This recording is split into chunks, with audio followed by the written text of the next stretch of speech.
Hi, everybody. Dan Illman, Mike Beer, the DRF race of the day for Thursday, April the 16th. Race number 2 at Gulfstream Park, kicking off the early 50-cent pick 4. Before we get started with the analysis, I want to remind everybody about those DRF mobile PPs now available. Worth your while to try them out. You get exclusive DRF Classic PPs with true mobile interactive access on your phone anywhere at any time. You get your full cards in seconds, and you get those exclusive lifetime buyer speed figure graphs. Learn more at drf.com/MPPS. Here's the field for race number 2 at Gulfstream Park. It is the first 2-year-old race of the year at Gulfstream, and you can download free formulator past performances for this race on the Race of the Day event page, drf.com. Access them, handicap along with us. And Mike, usually at this time of year, Wesley Ward's probably racked up about 7 juvenile debut winners at Keeneland. The Keeneland meet has been abandoned. He's rerouted a lot of his horses to Gulfstream.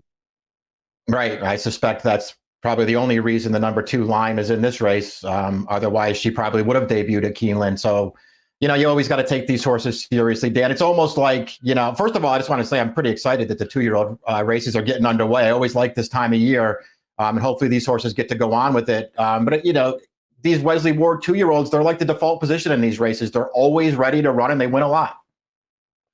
Ralph Nix does good work with 2-year-olds, however, and he has the number 1 Awesome View. And Awesome, of course, the stallion wins 19% with 2-year-old debut runners. Now, the dam was unplaced from 4 starts. She's foaled 3 winners from 3 runners, however. One of those winners, a debut winner. And the dam's a half to 6 black-type earners and is a full sister to Jackson Bend, a multiple Grade 1 winning dirt sprinter. So there is some pedigree here.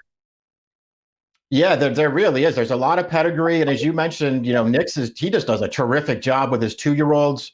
2-year-old first-time starters in dirt sprints over the last 5 years. He's 25% with a 245 ROI. He has these horses ready to go. This, to me anyway, this horse is clearly the main danger to the Wesley Ward firster.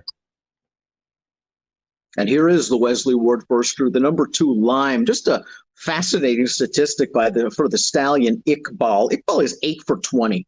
With 2-year-old debut runners. It's really a remarkable number. The dam won 5 sprints. She was a juvenile debut winner. The dam's foaled 3 winners from 3 runners. One of those runners, a debut winner, I believe, by Iqbal. So, of course, the horse has precocious pedigree, Wesley Ward in the corner, and several bullet workouts. We're expecting a short price, and we're expecting her to be the horse to beat. Yeah, I mean, you just always think these horses are going to be ready to go for Wesley Ward. He has them super sharp for their debuts, and you go back and it almost feels like he was trying to get this horse ready for Keeneland. Worked a bullet out of the gate in mid-March, preparing for that meet. Didn't get to run there, but shows up here, and you just know that this horse is going to come out of there with some speed. Kitten's Dream is the number 3 by Chaba, 0 for 10 with 2-year-old debut runners. The dam won 2 routes. 1 on the turf, 1 on the dirt, and has foaled a full sister to this filly that won sprinting at 2. This is the family of a Grade 3 winning router named Oscilla, who is pretty good on the turf as well. Formulator fact for this barn, past 5 years, all 2-year-olds on dirt, 0 for 29. I just think this filly's caught a tough spot with the Ward and Nix firsters. Yeah, I mean, you're going to get a big price if you found something that you liked about this horse, but I agree with you. I think this horse is in very tough for a trainer who, just doesn't win a lot of races, Dan. Number 4 is Sophisticurl. This is the first starter by Ride on Curlin, who was Grade 1 placed in the Champaign, Arkansas Derby, and Preakness, all 3 of those races routes. You and I kind of like this horse as a late-running sprinter, Mike. Yeah, I liked Ride on Curlin as a horse. You're right. I do think maybe he was potentially a little bit better going shorter. We'll see how he does with his first crop of runners here. Some pedigree on the bottom, Dan. The dam was unraced, but she's dropped a couple of minor winners. Both of those horses debut winners as well, so that's something. Yeah, this horse does have a little bit of pedigree from the family of Lotsa Talc, who had a 100-buyer speed figure sprinting on the dirt, earned $1 million, a multiple Grade 2 winning sprinter. The 5 is Yaffa. This is a filly by Handsome Mike, who is 3 for 40 with 2-year-old debut runners. The dam only raced once. It was a turf sprint as a 4-year-old. She's foaled 1 runner that placed 2 times routing as a 2-year-old. The second dam, however, was a debut winner that won a few sprints. Yeah, we'll see. I wasn't in love with the pedigree for this horse. I do respect this trainer. I think Michelle Nihei does actually a pretty good job, but it's not like she has some, terrific record with first-time starters. Sister Aurora is the number 6, and this horse went through the auction ring, didn't attract a bid. $0 RNA by a sire Majestic City, 1 for 13 with 2-year-old debut runners. This dam won a couple of turf sprints, and this is her first foal. I just think this horse might need a race. Yeah, I'm going to give this horse a race as well. I couldn't get excited about the pedigree or the connections. Arundel Farm Homebreds, trained by Juan Alvarado, complete the field. Both the 7 Pretzel, the 8 Quinoa. Tifa, let's start with Pretzel, who's a half-sister to Sweet Khaleesi, a stakes-winning sprinter on the dirt that was a 2-year-old winner. The sire Brethren, though, only connects with 6% of his 2-year-old debut runners. The dam was unplaced from 2 dirt sprints. This is the family of the great Best Pal. Yeah, there's some pedigree on the bottom of this pedigree. Does get an aggressive rider in Paco Lopez, so we'll see if maybe she can show some speed in this race. Of the 2 from this barn, though, I think I preferred the other one.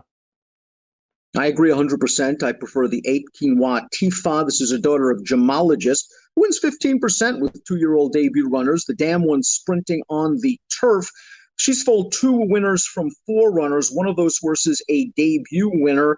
This is a nice Fitz family when you go all the way back. You've got grade 1 horses like Rhythm and Girolamo in this family.